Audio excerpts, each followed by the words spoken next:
অনেকদিন আমি কোনো দাদা ঠাকুর, রঞ্জন, অভিজিৎ কিংবা অন্তুকে দেখতে পাচ্ছি না। আর কোথায় গেল দামিনী, কোথায় নন্দিনী কিংবা এলারা? জানলার ধারে একা বসে থাকা কোনো অমলকেও তো দেখতে পাই না আর, রচনাবলীর পাতায় ছাড়া। মহাপঞ্চকদের তর্জনে পঞ্চকরা কি থ মেরে গেল একেবারে। আমার কাছে রবীন্দ্রনাথের প্রতি সমবেদনাও আছে। যে মানুষটা নিজের প্রতি এতটা অমানবিক হতে পারে, তাকে তো সামাজিক প্রকল্পর হিসেবে বদান্যের মূর্তি বলা যাবে না। তার পিতার মৃত্যু, দাদার মৃত্যু, পত্নীর মৃত্যু, নিজ পুত্র কন্যার মৃত্যু, সাহিত্য কাজের প্রতি নিদারুণ পরলাঞ্ছনা, কলকাতা বিশ্ববিদ্যালয় সেনেটে নিজের কবিতাকে পাঠ্য না করার অপমান, সইতে সইতে তবুও তো নিজের জীবনবোধ তিনি অক্ষুণ্ণ রাখতেন। আচ্ছা, সেটা কি সত্যি? কতটুকু সত্যি তার এই জীবন দেবতার সাধনা? 2016 সেপ্টেম্বরে যখন আমার বাবা চলে গেল, তারপর আমার মাকে ঘিরে চলল সময়, তখনই কি আমি বুঝতে পেরেছিলাম সেই কথা? তরঙ্গ মিলায়ে যায়, তরঙ্গ উঠে কুসুম ঝরিয়া পড়ে, কুসুম ফুটে।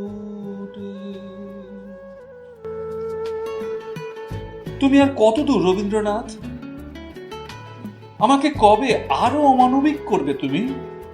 যখন এই অসময়ে কলকা বাঁশের দরজায় আমি ঘন্টা বাজাচ্ছি। জয় গোস্বামী নিজের রবীন্দ্রনাথ। সেটা ছিল 22শে শ্রাবণ। একটি স্কুলে গেছি রবীন্দ্রনাথকে নিয়ে কিছু বলতে। ছোটরা তাদের উৎসুক চোখ নিয়ে তাকিয়ে রয়েছে। হঠাৎ মনে হলো, কি বলবো? যা বলবো তাই যদি এদের কাছে ভুল প্রমাণিত হয় পরে। রবীন্দ্রনাথ তো কোনো স্কুল পাঠ্য অঙ্ক নন যে সবার খাতায় একই উত্তর হবে। এক একজনের রবীন্দ্রনাথ এক এক রকম। বাড়িতেও মেয়ে এক আধবার জানতে চায় তার ক্লাসের রবীন্দ্রনাথ নিয়ে। হাত ছাড়িয়ে পালাই, কারণ অনেক সময় যে নিজেই বুঝতে পারিনি রবীন্দ্রনাথকে। ধরা যাক সোনার তরী, এই একটা সব গুলিয়ে দেওয়া লেখা আমার জীবনে। হ্যাঁ, আমার জীবনে, অন্যের জীবনে নাও হতে পারে। প্রথম এই কবিতা আমি কিভাবে পাই? একটা বর্ষার বিকেল বেলার শেষে এক বারান্দায় বসে থাকার সময় কবিতাটি আমাকে দেখা দেয়। আমার বয়স তখন 8। 1962 সালের জুলাই মাস ছিল সেটা। সারাদিন বৃষ্টি হয়ে সন্ধ্যাবেলা ধরে এসেছে। আকাশ স্লেট রঙের কালো থেকে একটু উজ্জ্বল, সূর্য নেই। আমার মা কবিতাটি পড়ছিল সঞ্চয়িতা থেকে উচ্চারণ করে করে। আমার মায়ের কিন্তু কবিতা পড়ার ঝোঁক একেবারেই ছিল না। সারাদিন নানা কাজে ব্যস্ত থাকতে হতো তাকে। গল্পের বই পড়তো, কবিতা কখনো নয়। তবে সেদিন মা পড়ছিল কেন? পড়ছিল আমার বাবার কথা মনে করে। এপ্রিল মাসে বাবার মৃত্যু হয়েছে। বাবার ছিল এই কবিতা বলা, গান গাওয়ার স্বভাব। এক একটা মানুষ থাকে না, সারাদিন বাড়িতেই থাকে, ফুল গাছ লাগায়, বই পড়ে, গান গায়, কবিতাও পড়ে, কিন্তু কিছু করে না। বাবাও সেরকমই ছিল। প্রায় কালো হয়ে আসা আকাশের নিচে গাছপালা যখন সারাদিনের বৃষ্টিতে ভেজা, তখন সেই কবিতার শেষ লাইনগুলো শুনতে শুনতে আমার মনে হয়েছিল এই কবিতাটি আমার বাবার মৃত্যুকে নিয়েই লেখা। শ্রাবণ গগন ঘিরে, ঘন মেঘ ঘুরে ফিরে, শূন্য নদীর তীরে রহিনু পড়ি, যাহা ছিল নিয়ে গেল সোনার তরী। বুকের মধ্যে কি একটা চাপা কষ্টের গুরুভার। আমাদের ছোট ওই সংসারের মধ্যে বাবা ছিল একটা আনন্দের উৎস। সারাদিন ছোট ছোট গান, মজা, কবিতা, বাগান। এইসব করে অভাবের কথা যেন ভুলিয়ে রাখত। সেই লোকটা চলে গেছে, আর আসবে না, এটাই যেন ওই কবিতার সার কথা। স্নেহ হারানো, শোক পাবার কবিতা হয়েই ওই সোনার তরী রইল আমার কাছে। তারপর বয়স বাড়লো, আস্তে আস্তে বইপত্র উল্টাতে গিয়ে দেখি কি ভয়ানক সব তর্কাতর্কি হয়ে গেছে ওই কবিতা নিয়ে। বোকার মতো ওই সোনার তরীকে আমি শোকের কবিতা ভেবেছি কেন? না, কখনো আমি কাউকে বলি না আর ওই কবিতা নিয়ে একটা কথা। কিন্তু আজও যদি চোখ বন্ধ করে মনে ভাবি ওই তরু ছায়া মসি মাখা কথাটি, আর আমাদের সেই রানাঘাটের সিদ্ধেশ্বরী তলার সেই পুকুর পাড়ের বাড়ি, আর তার গাছ, আর চূর্ণী নদীর তীর মনেই পড়ে।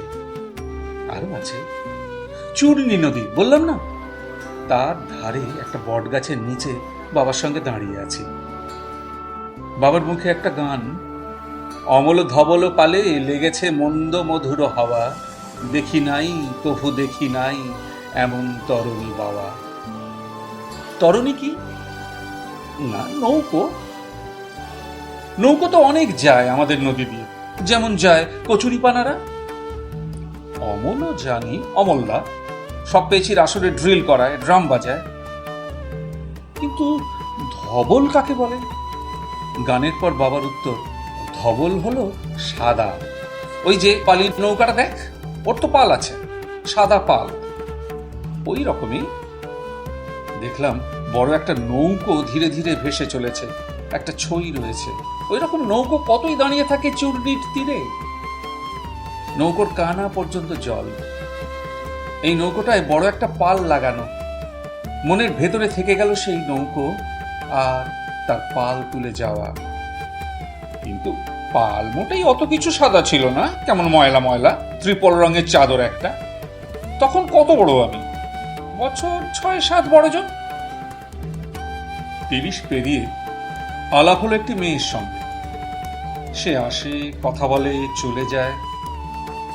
পরে দেখেছি যখনই একা হয়ে যাই তখনই তারই কোনো না কোনো ছবি মনে পড়ছে। হয়তো তার এক টুকরো হাসি, কথা বলতে বলতে হঠাৎ থেমে যাওয়া, কপালের ওপর ঝুঁকে পড়া চুল সরানো। কি হলো? আরো কতজনের সঙ্গেই তো কথা বলি, কারো ক্ষেত্রে তো এমন হয় না।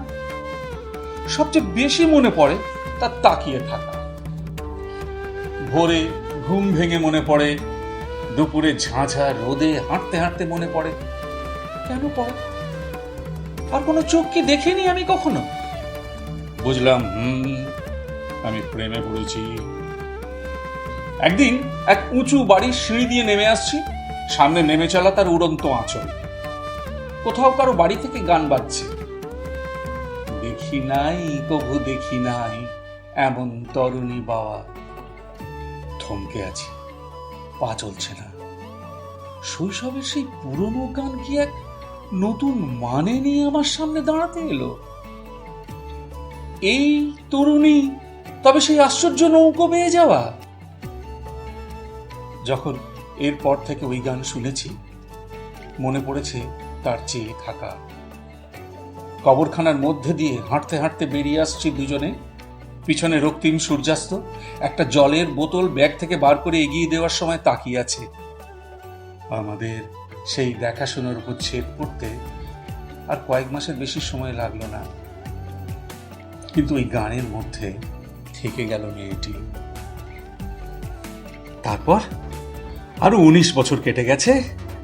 আমার মেয়েকে যে হস্টেলে দিয়েছি তার পাশেই গঙ্গা। এক রবিবার বিকেলে হস্টেলের ধারেই বটগাছের নিচে সিমেন্টের বাঁধানো বেদিতে বসে আছি মেয়ের সঙ্গে। সে এখন ১৫ পেরিয়ে ১৬-এ পড়েছে। সেও বর্ষাকাল ভালোবাসে। আজ সারাদিনে মেঘে ঢাকা ছিল আকাশ, কিন্তু এখন একটু পরিষ্কার। সূর্য আস্তে নামছেন, আলো বেরিয়ে আসছে। মেয়ে বলল, ওই দেখো, ওই দেখো, ছোট্ট একটা নৌকো। তরতর করে চলে আসছে স্রোতের সঙ্গে, তার উপরে একটা পাল লাগানো। মেয়ে গাইতে শুরু করলো, অমল ধবল পালে লেগেছে মন্দ মধুর হাওয়া, দেখি নাই কভু দেখি নাই এমন তরুণী বাবা। ও শেখে টেখে না, শুধু শুনে শুনে জানে। কিন্তু ওর গিয়ে চলবার সঙ্গে সঙ্গে সব ভুলে ওই গান এসে দাঁড়ালো আমার 50 বছরের দোরগোড়ায়। তখন আমার চোখ ভেসে যায় চোখের জলে। এই গানের কি মানে হলো তবে আমার কাছে? আমাকে এই প্রশ্নের মধ্যে রেখে সূর্য তার অস্তে চললেন। পিছনে ঝরিছে ঝড়ো ঝড়ো জল, গুরু গুরু দেয়া ডাকে। মুখে এসে পড়ে অরুণ কিরণ ছিন্ন মেঘের ফাঁকে। ওগো কান্ডারি কে গো তুমি, কার হাসি কান্নার ধন, ভেবে মরে মোর মন। 25শে বৈশাখ কাছে এলেই আমার কেমন যেন ভয় করতে থাকে, অসহায় বোধ করি। সারা বছর ধুলো পড়ে, মাকড়সার জাল জমে থাকা রবীন্দ্র রচনাবলীর মতোই রাজ্য জোড়া সবাই রবি ঠাকুরের মূর্তি পরিষ্কার করে। পুরনো শুকনো মালা সরিয়ে টাটকা নতুন মালা পরাবার দিন যেন এটা। অথচ 12 মাস ধরে আমাদের ট্রাফিক সিগন্যালে মোড়ে মোড়ে বাজে রবীন্দ্রসঙ্গীত। কবিগুরু ধূপকাঠি থেকে কবিগুরু চাউমিন, গায়ের টি শার্ট অথবা ঝোলা পাঞ্জাবিতে জল জল করে গ্রাম ছাড়া ওই রাঙামাটির পথ। পাঠ্য বই রবীন্দ্রনাথকে ছাড়েনি, তবে আমরা ছেড়েছিলাম পাঠ্য বইয়ের রবীন্দ্রনাথকে। তাই আমাদের এক অন্য রকমের রবীন্দ্রনাথকে ছুঁয়ে সাজালাম নিজেকে, নিজেদের এই অনিকেতে।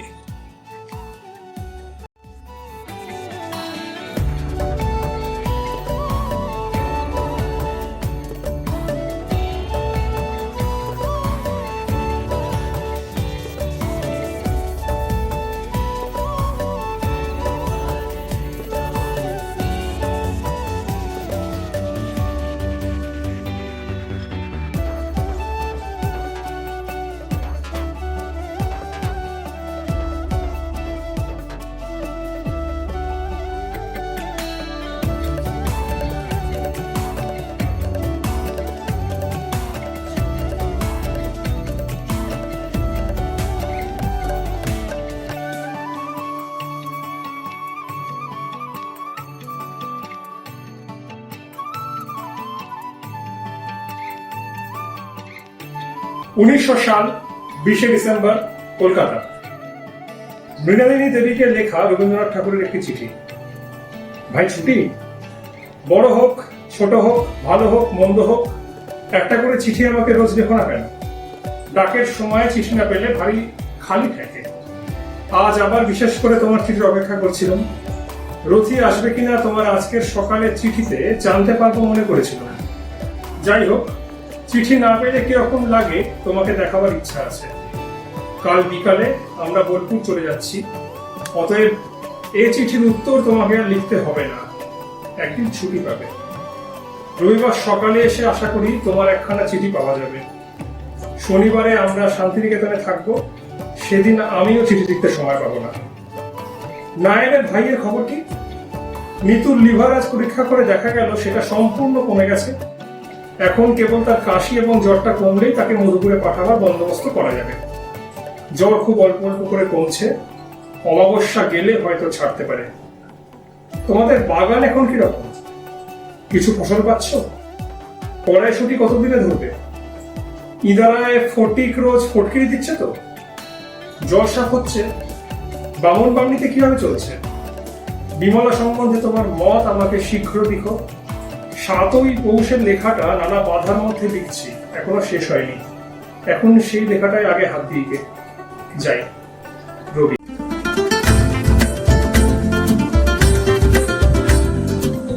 জন্মদিন আসে বারে বারে, মনে করা বারে এ জীবন নিত্যই নূতন, প্রতি প্রাতে আলোকিত পুলকিত দিনের মতন।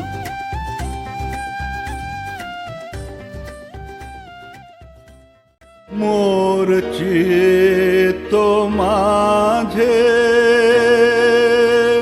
চির নূতনের দিল ডাক।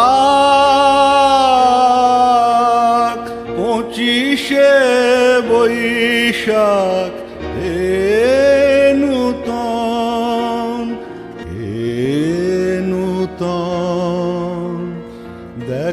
আদিকারবার জন্মেরও প্রথম শুভক্ষণ।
गहना कुसुम कुंज माझे मृदुल मधुर वंशी वाजे विसरी त्रास लोक लाजे सजनिया आओ लो गहना कुसुम कुंज माझे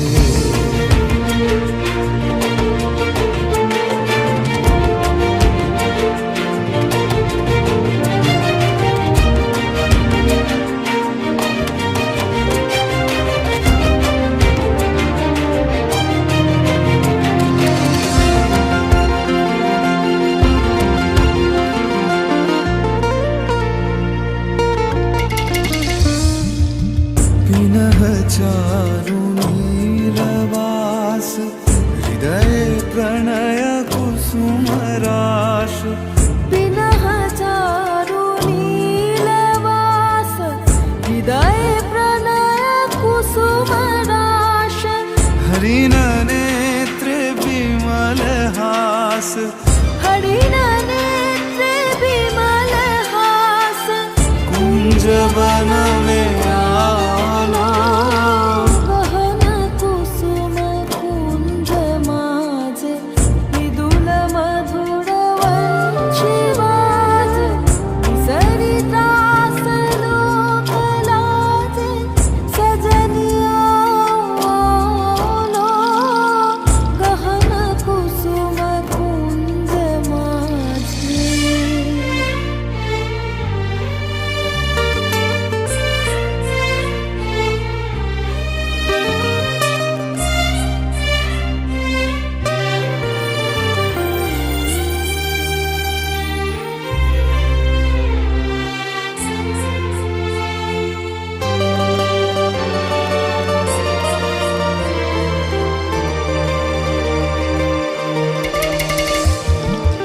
ढाले कुसुम सुरभ भार ढाले विहग सुरभ जार ढाले इंदु अमृत धार विमल रजत भाति रे मंद मंद भृंग गुंज अयुत कुसुम कुंज कुंज मंद मंद भृंग गुंज अयुत कुसुम कुंजे कुंजे कुटल सजनी पुंजे पुंजे कुटल सजनी पूंज पूंज बकुल यूथी जाति रे गहन कुसुम कुंज माझे मृदुल मधुर वंशी बाजे विसरि त्रास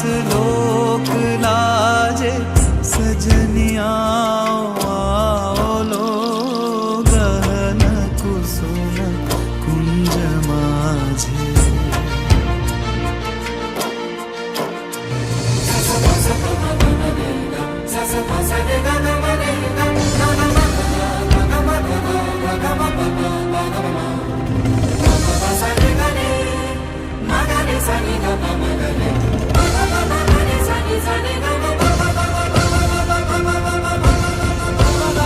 देख लो सखी श्याम राय नयन प्रेम उथल जाए मधुर बदन अमृत सदन चंद्रमाय निंदिछे आओ आओ सजनी वृंद हे रव सखी श्री गोविंद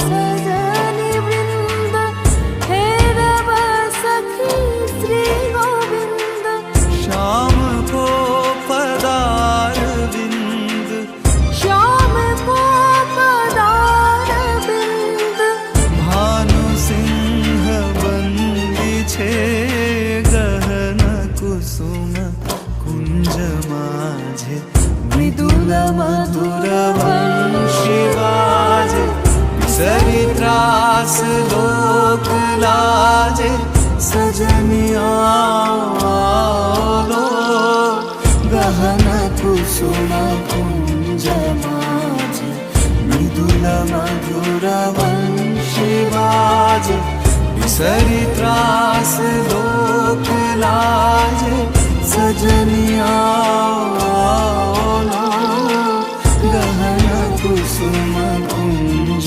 माझे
আলোকে মঙ্গলালোকে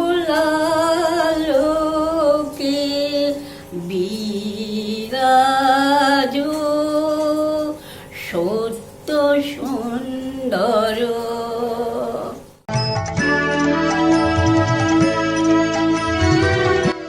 আজ এই অস্থির মারণান্তক ব্যাধির বেদনার্ত সময়ে কবি তুমি হও আমাদের প্রেরণা। আজ আসিয়াছে কাছে জন্মদিন মৃত্যুদিন, একাসনে দোহে বসিয়াছে দুই আলো মুখোমুখি।